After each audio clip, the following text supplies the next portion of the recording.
And here's some vintage tech on display that I saw on the jog last night, and I want to come closer and have a better look.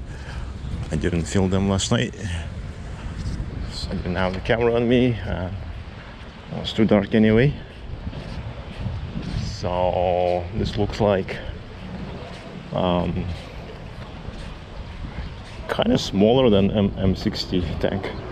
Most of Taiwan's tanks are M60 or M48, the older ones, but this one is smaller, so I'm gonna have to look it up. This is definitely an M113 APC, and this weird contraption looks like the Duster. Forget the actual model number, but this is a Korean War era Bofors gun, double twin barrel Bofors gun on a chassis, I think. So yeah, it's an open turret. Like, you don't want to be the guy manning the turret if there's something incoming at you. It's as they say, very intense emotional event. So let's have a closer look.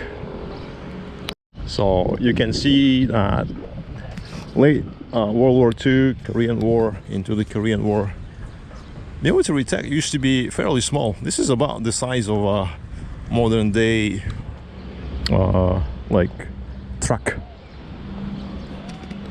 like F-150. Maybe some trucks are even bigger. M42, yeah, that's Duster. These are Bofors guns.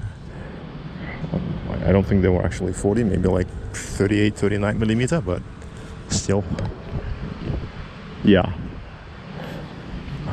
I can't actually read all of the characters here, but this is definitely an anti-aircraft on a light tank chassis.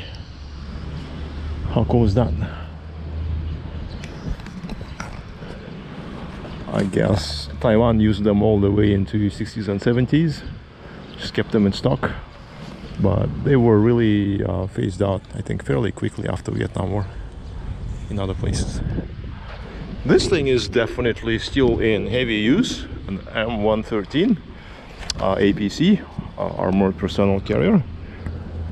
It's still in very prolific use. I guess millions of them were made, possibly millions, I don't know, but definitely hundreds of thousands. And they're not very well armored, but they're very light and they're kind of compact. This is an aluminum hull, I think, an aluminum alloy armor hull, which allows for very easy and quick transport by air. So most notably at the moment, Ukraine is using a large number of them. They're almost their main battlefield taxi at the moment. Yeah, and many other countries still use them. US, of course, has phased them out a long time ago in favor of LAVs and other more like infantry fighting vehicles. So let's have a better look at this one. So from the distance, at first I thought this was an M60, but then I realized it's actually smaller, quite a bit smaller. So this is another light tank and about the size of a Chaffee, but definitely post on World War II into the Korean War. M41 Walker Bulldog, new post-war design, not very long lived, 76 millimeter gun. I guess it was phased out. Let's see, let's have a look at the wiki. So the Wikipedia says US Army was using them until 1961, and some other operators are still using it to this day, but most of its battlefield use was actually in some African conflicts. So there's some quite a few of them still on the continent there. And here is why it was discontinued fairly quickly due to the small size of the hull.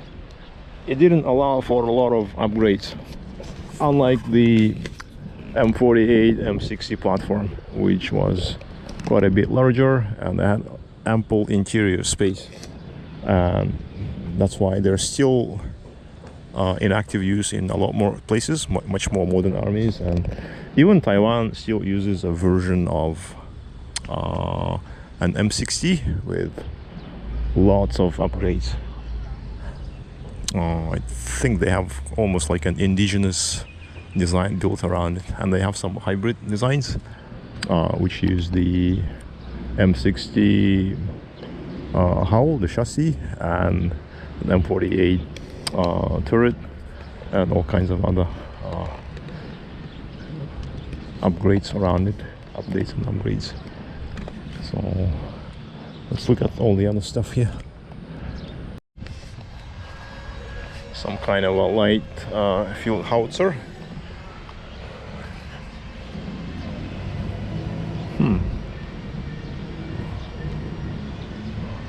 M101A1 105 millimeter howitzer. It's almost like a mortar length. I don't know, it will be what's the effective range of this thing. Yeah, so this is actually somewhat a World War II era design. Entered service in 1941. Used extensively in both the Pacific Theater and in the Korean War afterwards. So effective range is 11,000 meters, so 7 miles.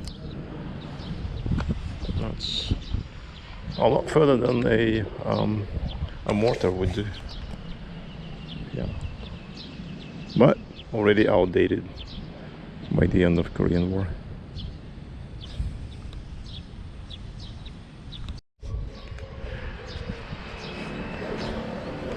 Some kind of a launcher system. So these are, believe it or not, sidewinders, AM9. So of various fighter jet movie fame, but land-based or ship-based anti-aircraft version. Interesting. Air defense version, essentially, of the sidewinders. I don't think they would be super effective firing from the ground though, because of the limited range, relatively limited range. Yeah, these are almost like a man-pad. For land-based system, you need something, even for point defense, you need something longer range, I think. Just my amateurish thinking. So they might still be in use somewhere. I don't know. This is something definitely more solid.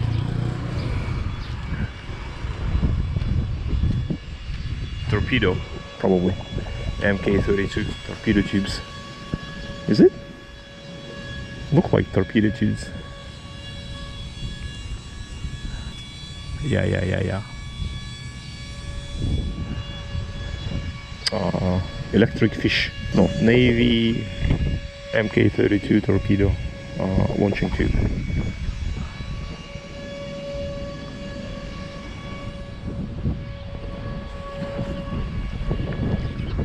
The characters, Chinese characters for torpedo, if I remember correctly, are pretty similar in sound and meaning to electric fish. What is this thing? So, is this our Mirage?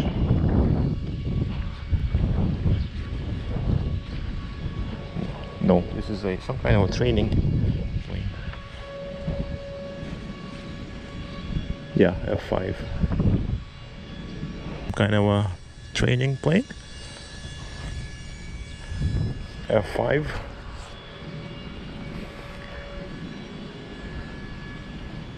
I think they were still being used until quite recently. Maybe until like 10 years ago, they had still some use for training. But these are really, really old. So Taiwan received actually about 100 F5s from the US in the 60s, mid 60s, and from mid 70s to mid 80s they actually were produced here in Taiwan on the manufacturing license, and they were very actively used for training purposes, for patrolling the air defense identification zone. I would think maybe a couple hundred of them were made, but by now they're all phased out. There's no historical pieces. Yeah. Light fighter. Maybe can carry a few anti-aircraft like those sidewinders, but not a whole lot, because there's not enough space for all of the electronics, avionics updates in these planes. Yeah, and the radar is fairly outdated as well, so they have to be retired.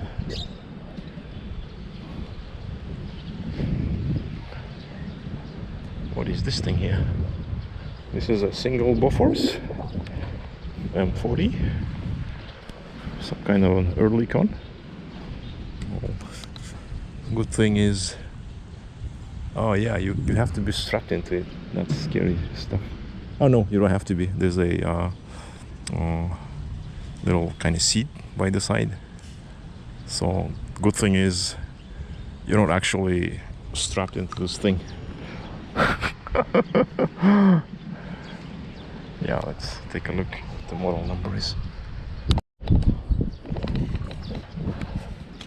40mm Bofors. Okay.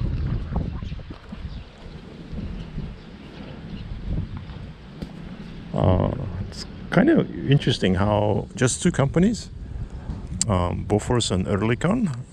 Bofors is a Swedish, I think, and Oerlikon is Swiss. Basically duopolized the whole anti-aircraft autocannon market from World War II onwards, all the way into the late Cold War. Like everybody was using them, except the Soviets. They kind of maybe ripped off their design, but everybody else on both sides were using either one or the other. Yeah, 40mm shell can still do a lot of damage. If they were somewhat ineffective, maybe only due to the early computers, the aiming systems, but with newer aiming systems could be quite effective. I guess what's happening now in the conflict areas, those that are still surviving, people put them on light trucks. I don't know if Toyota truck can handle a 40mm autocannon. Maybe the heavy one could, or maybe they can use it in a single shot mode. But they do definitely mount 23mm, 30mm guns on them. So I would imagine they can try at least 40mm as well. So the recoil would be spectacular. The report and the recoil. What this thing? M59.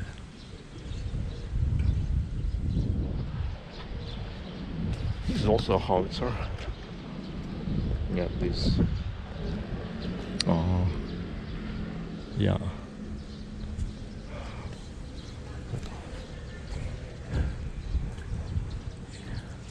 Swivel design. And it can elevate to a fairly large angle. And it's this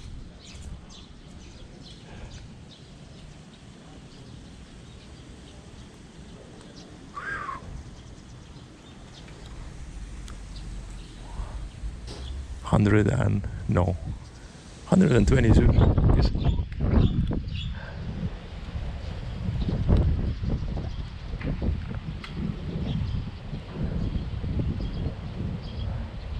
$22 kilometer.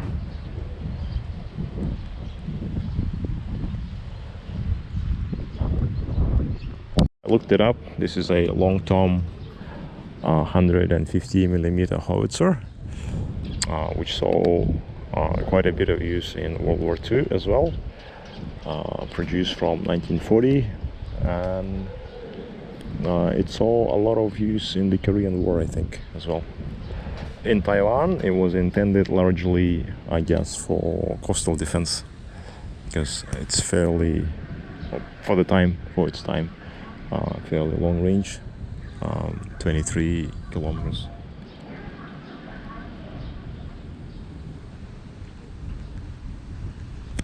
So there you go, a quick look at some vintage military tech on display in Hualien at the local park. I would think they have a lot more in the hangars there.